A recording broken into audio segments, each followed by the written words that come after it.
Bonjour à tous. Alors aujourd'hui nous sommes le week-end pascal 2020. Vous voyez, c'est le printemps, là il y a les cerisiers qui sont en fleurs, les pissenlits, c'est super beau, il y a du jaune. Le jaune c'est super. Alors je me présente d'abord, je suis berger. Je possède des milliers et des milliers de moutons qui m'obéissent au doigt et à l'œil, et aussi à la baguette. Mon rôle de bon pasteur est de les protéger avec amour, donc je les nourris bien, j'en prends soin. Un mouton, parce que je sais qu'un mouton bien élevé, élevé avec amour, eh bien c'est l'assurance d'obtenir une laine soyeuse, de qualité, et une viande fondante d'un goût incomparable. Ça c'est certain, moi j'aime mes moutons.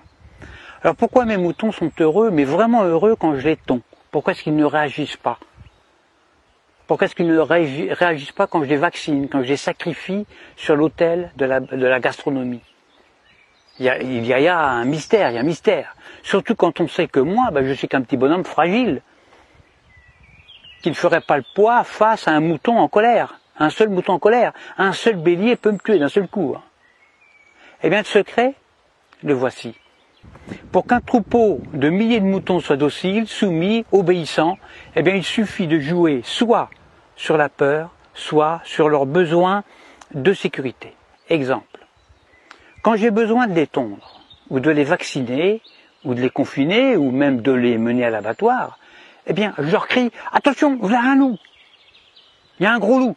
Donc là, je joue sur la peur. « Courez vite dans la bergerie, allez vite, vite, vite, réfugiez-vous là-bas. » Besoin de sécurité. Et là, dans une psychose collective, où ils se piétinent les uns les autres, ils se carapatent tous dans la bergerie, sans même réfléchir, parce qu'ils sont heureux de se retrouver en sécurité, confinés dans la bergerie, loin des dents du loup. La peur court-circuite la réflexion.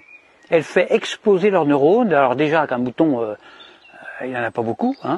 Alors pendant que leur attention est dirigée vers le loup, eh bien moi, tranquillement, je les tonds, je les vaccine, je leur tatoue le gigot, je puce les rebelles, je castre les chefs, bien sûr, en leur injectant des médicaments, etc., etc. Et quand j'ai fini mon travail, eh bien, je les relâche tout doucement par petits groupes. Alors c'est vrai qu'ils se sont fait tondre, ça ils s'en rendent compte, ils le voient, mais ils sont heureux d'avoir échappé au gros loup. Ils sont tondus, mais encore vivants, donc contents, heureux.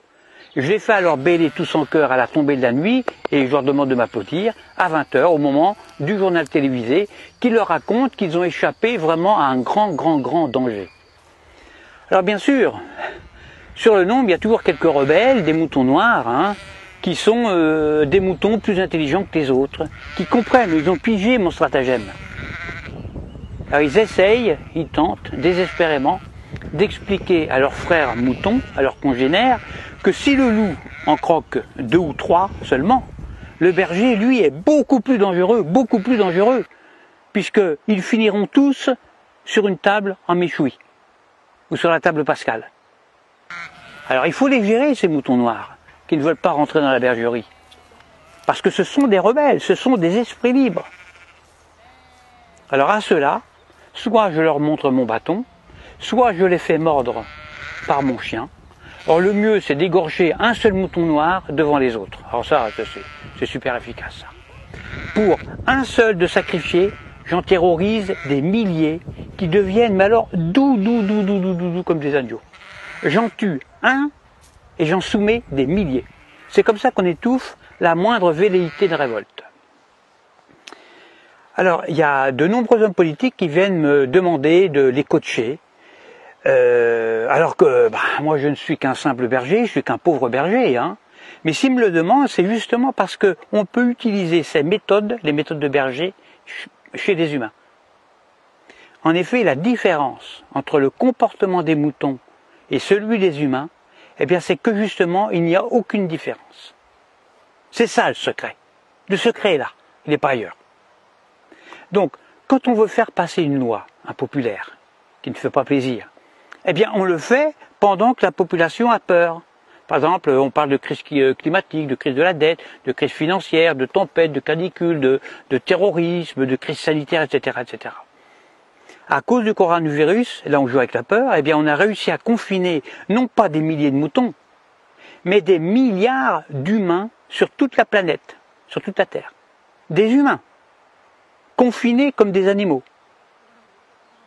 Des humains déshumanisés. Et le pire, le plus révoltant, le plus dramatique, c'est que les chefs rebelles ferment leur gueule. Les grands chefs, ils acceptent aussi leur confinement.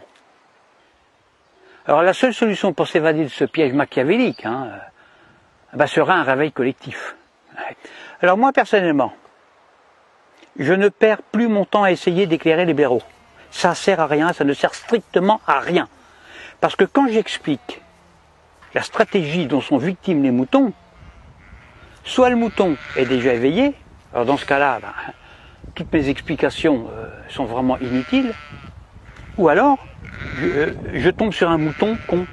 Et si c'est un mouton con, il ne comprendra rien à ce que je lui raconte. Parce que justement, c'est un mouton con. Alors il faut faire attention parce que le mouton con, lui, il n'est pas fautif. Il est con, c'est tout, c'est pas sa faute. Alors à bientôt pour une prochaine vidéo. Pensez à vous abonner, à diffuser la vidéo parce que je me présente aux prochaines élections présidentielles, et puis j'ai besoin de beaucoup d'électeurs. Et je dis, vive moi, votre futur président dictateur. Faites le bon choix, votez pour moi. À bientôt.